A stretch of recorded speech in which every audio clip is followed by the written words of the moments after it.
जय जगन्नाथ। सकाଳୁ ସକାଳୁ ମୁଁ ମୋ ବସ୍‌ରେ ବାହାରି ପଡ଼ିଲି ଆମ ଘରକୁ। ମୋତେ ମୋ ବସ୍ ଦେଖି ମନେ ପଡ଼ିଲା ନବୀନ ସାର୍ କେତେ କ'ଣ ନ କରିଛନ୍ତି ଆମ ପାଇଁ। ତାପରେ ମୁଁ ପହଞ୍ଚିଗଲି ବାଦାମବାଡ଼ି ବସ୍ ଷ୍ଟାଣ୍ଡରେ। ଏତେ ଖରା ହେଉଥିଲା ଯେ ମୋ ଅବସ୍ଥା ହିଁ ପୁରା ଖରାପ ହେଇଯାଇଥିଲା। ତାପରେ ଅଧଘଣ୍ଟା ବୁଲିଲା ପରେ ମୋତେ ଗୋଟେ ଏସି ବସ୍‌ଟେ ମିଳିଲା, ଯେଉଁଟାକି ନାଁକୁ ହିଁ ଏସି ବସ୍ ଥିଲା। ତାପରେ ମୋ ପାଖରେ ଥିବା ଗୋଟେ ଚକୋଲେଟ୍‌ଟେ ମୁଁ ଖାଇଲି, କାହିଁକିନା ମୋତେ ବହୁତ ହି ଭୋକ ଲାଗୁଥିଲା। ତାପରେ ମୁଁ ପହଞ୍ଚିଗଲି ଆମ ଘର ପାଖରେ। ଦେଖିପାରୁଥିବେ ମୁଁ କେତେ ଖୁସି ଅଛି।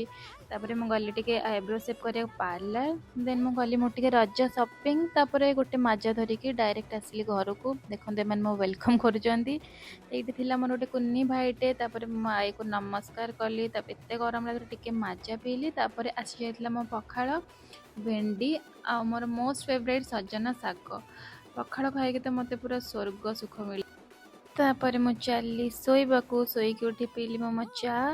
ତାପରେ ମୋ ଆଈ ପାଇଁ ଟିକେ କଲି ଗାର୍ଲିକ୍ ଟୋଷ୍ଟ, ଯେଉଁଟାକି ବହୁତ ହି ଟେଷ୍ଟି ଥିଲା।